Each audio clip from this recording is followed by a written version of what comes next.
అందరికీ నమస్కారం. ఇవాళ మనతో ప్రముఖ ఆధ్యాత్మికవేత్త ప్రొఫెసర్ డాక్టర్ మల్లపూడి సత్యనారాయణమూర్తి గారు మనతో ఉన్నారు. వారితో మాట్లాడదాం. గురుగారు నమస్కారం. నమస్కారం మమ్మల్నికంట. గురుగారు, ఆగస్టు నెలలో కర్కాటక రాశి వారికి ఎలాంటి ఫలితాలు ఉండబోతున్నాయి కాస్త వివరించండి. మనకి ఈ కర్కాటక రాశి వారి యొక్క గ్రహస్థితులు కనుక మనం తీసుకుంటే మీనంలో రాహువు, శని వక్రించి కుంభరాశిలో, శుక్రకేతువులు ఇద్దరూ కూడా కన్యారాశిలో, శుక్రుడు ఎప్పుడంటే 20 నుంచి 25 తేదీ ఆగస్టు 2024 సంవత్సరం నుంచి కన్యారాశిలో. అలాగే ఈ యొక్క రవి ఆగస్టు 16 నుంచి మనకి ఈ సింహరాశిలో, తర్వాత బుధుడు వచ్చేసరికి ఆగస్టు 22 నుంచి కర్కాటక రాశిలో, ఇంకా కుజుడు మిగిలిపోయాడు ఆగస్టు 26 నుంచి మిథున రాశిలో, తర్వాత గురుడు మే 1 నుంచి వృషభ రాశిలో ఉన్నాడు. ఈ కర్కాటక రాశి వాళ్ళంతా కూడా బ్రహ్మాండంగా ఉంటుంది. వీళ్ళు కెరీర్ ఓరియంటెడ్గా వీళ్ళ ఆలోచనలు అనేటటువంటివి ఉంటాయన్నమాట. చక్కగా అనుకున్నది సాధించాలి అనేటటువంటి కసి వీళ్ళల్లో కనబడుతుంది. వృత్తి వ్యాపార ఉద్యోగ విషయాల్లో దూసుకొని వెళ్ళిపోతారు వీళ్ళు. అనుకున్నది సాధించాలా, తర్వాత ప్రమోషన్స్ రాకపోతే అవతల వాళ్ళని అడుగుతారు, చొక్కా పట్టుకొని అడుగుతారనమాట వెళ్ళి బాసుల్ని. ఆ విధంగా ఈ యొక్క అష్టమ శని ఉంది కదా, దానివల్ల బుర్ర పని చేయదనమాట. అదొక్కటే తగ్గించుకోవాలి. ఉన్నది కూడా ఉన్న పోస్ట్ కూడా పోద్ది అనమాట. కాబట్టి ఈ యొక్క వీళ్ళకి విద్యార్థులు బ్రహ్మాండంగా చదువుతారు. ప్రైవేట్ ఉద్యోగస్తులకి యాజమాన్యాలు గుర్తిస్తాయి. తర్వాత వీళ్ళకి ఈ కేతువు మంచిగా ఉన్నాడు కాబట్టి, శుక్రుడు 3వ ఇంట్లో ఉన్నాడు, చక్కగా ఫారెన్ సంబంధమైనటువంటి వ్యవహారాల్లో సక్సెస్ ఉంటుంది. ఉప్పు చేపల వ్యాపారం నుంచి అన్ని రకాల వ్యాపారాలు చక్కగా క్లిక్ అవుతారు వీళ్ళు. చైనాకు వెళ్ళి మనకు పౌడర్లు గౌడర్లు ఇలాంటి వ్యాపారాలన్నీ కూడా జరుగుతాయి. వీళ్ళు కర్కాటక రాశి వాళ్ళు ఎలా ఉంటారంటే, చాలా ఒక్కొక్క రాశి ఒక్కొక్కసారి వచ్చినప్పుడు వీళ్ళకి ఎలూప్మెంట్లు జరుగుతాయి. ఎలూప్మెంట్ అంటే ఏంటంటే, పెళ్ళైన ఆడవాళ్ళే ఎక్కడో ఒక 1,00,000లో ఒకళ్ళో 1,00,00,000 మందిలో ఒకళ్ళో మొత్తం మీద మాత్రం వాళ్ళ బాయ్ ఫ్రెండ్స్తో లేచి వెళ్ళిపోతారనమాట. వెళ్ళిపోతే వాళ్ళ భర్త సైలెంట్గా ఒక వారం రోజుల తర్వాత తెచ్చుకొని పెట్టుకున్న సందర్భాలు నా కళ్ళతో నేను చూశాను. కర్కాటక రాశి వాళ్ళు అంటే అందరూ ఉంటారని కాదు. అంటే అలా శుక్రకేతువులు ఎప్పుడైతే ఈ యొక్క కన్య రాశిలోకి వచ్చారో, కుజుడు ఎప్పుడైతే మిథున రాశిలోకి వచ్చాడో, ఇది డెఫినెట్గా జరుగుతుంది అనమాట. కుజ శుక్రులు ఇద్దరు కలిస్తేనే కామోద్రేకం అని చెప్తున్నారు. అంటే అక్కడ బ్రెయిన్ పనిచేయదు, అందులో అష్టమ శని ఉన్నాడు కాబట్టి స్టూడెంట్స్ మళ్ళీ కరెక్ట్గా ఉంటారు. ఇక్కడ స్టూడెంట్స్ వాళ్ళ చదువుల మీద ఏకాగ్రత చేస్తారు, వాళ్ళ సిలబస్ మీద ఏకాగ్రత చేస్తారు. సో ఎవరైతే ఈ బిజినెస్లు చేస్తారో, ఈ ఎక్స్పోర్ట్ బిజినెస్లు, చైనా బిజినెస్లు, ఈ అటువంటి వాళ్ళు అనమాట ఇవి చేసేటటువంటిది. తర్వాత మనకి రైతులు బ్రహ్మాండమైనటువంటి పంట పండిస్తారు. తర్వాత చక్కగా అప్పులు గిప్పులు చేసినవి అన్నీ కూడా తీర్చేస్తారు వాళ్ళ పిల్లల కోసం.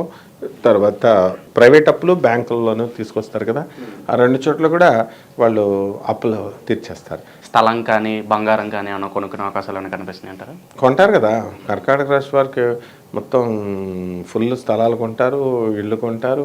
అద్దెళ్లలో ఉన్న వాళ్ళు ఇంకా పెద్దళ్లలోకి వెళ్తారు చక్కగా.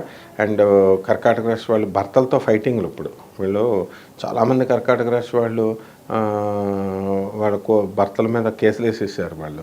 అలాగే భర్తలు కూడా వీళ్ళ మీద కేసులు వేసేసుకున్నారు ఒకళ్ళు కాపురాలు ఉండకూడదని. ఆ కోర్టులో కేసులు ఇంకా రావు, లాయర్లు బాగుపడుతున్నారు వీళ్ళు. ఇంకా ఒక విధంగా ఇంకా ట్రయల్స్ వరకు కాదు కదా, అసలు లిస్టింగ్లోకి వెళ్ళి ఎవిడెన్స్లు ఇంకా ఇవన్నీ కూడా అవ్వలేదు. అంటే వీళ్ళు ఎవరు చెప్పినా వినరు. ఇంకా ఎందుకంటే వాళ్ళ ధోరణిలోనే వెళ్ళిపోతారు. పోలీస్ ఆఫీసర్స్ చెప్పినా వినరు, అండ్ ఈ యొక్క జడ్జిలు చెప్పినా వినరు, ఏది చెప్పినా వినరు అనమాట. కాబట్టి ఈ విధంగా ఈ యొక్క కర్కాటక రాశి వాళ్ళు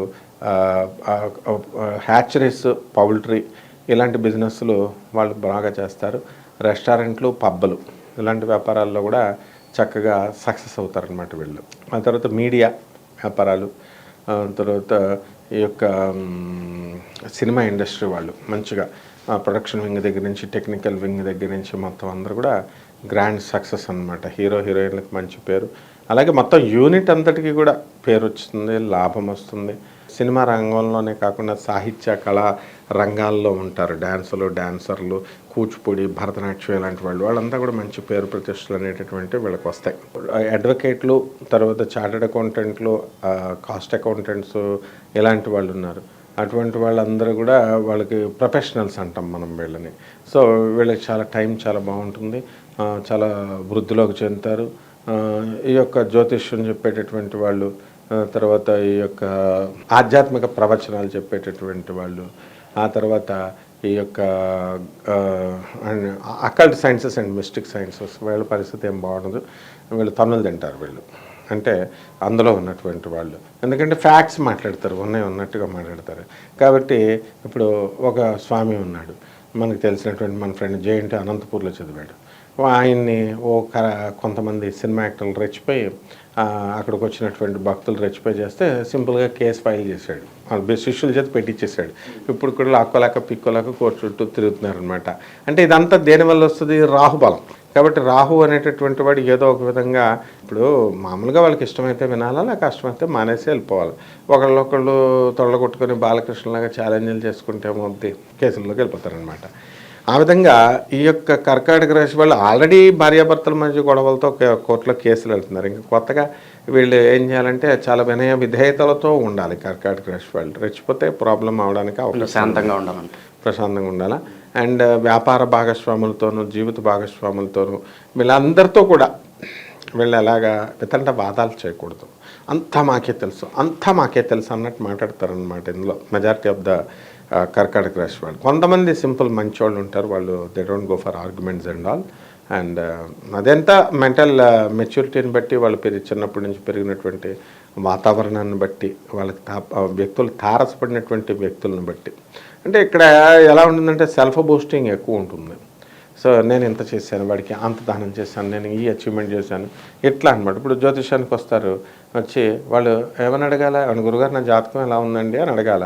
నాది కర్కాటక రాశి, నాది లగ్నం ఏమో కన్యా లగ్నం, నక్షత్రం ఏమో ఈ నక్షత్రం, ఇన్నో పాదం, నాకు ఇప్పుడు గురుమాదాస్ జరుగుతుంది, శని ఎక్కడున్నాడు, నాకేం జరుగుతుందండి. ఇంకెందుకు జ్యోతిష్కుడు చెప్పేది? డాక్టర్ దగ్గరికి వెళ్ళి ఇప్పుడు డోలో వేసుకుంటున్నాను, జ్వరం వచ్చింది, నాకు డోలో రాసి ఇచ్చేయండి అంటే ఇంకెందుకు డాక్టరు? అంటే కొంతమంది ఉంటారు ఇలాగా ఓవర్ స్మార్ట్గా, ప్రతి రాశిలో కూడా ఉంటారనమాట. అంటే వాళ్ళకి ఏం తెలియదు, వాళ్ళకి చెప్తే వినరు అనమాట. అంటే టూ స్మార్ట్గా ఉన్నట్టుగా they will behave in that way.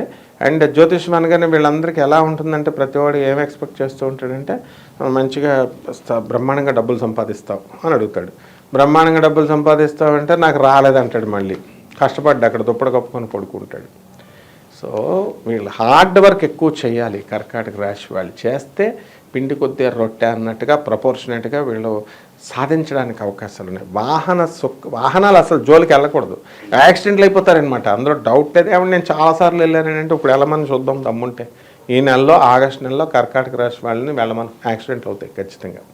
కాబట్టి అష్టమశనిరా మొగుడా అంటే నేను వాహనాలు వెళ్తాను, నేను జస్ట్ తిరిగి వస్తాను అంటే కాలు ఇరిపోయిందరో తెలుస్తుంది. అయ్యో గురుగారు, ఇంతమందిని చూశాను నేను.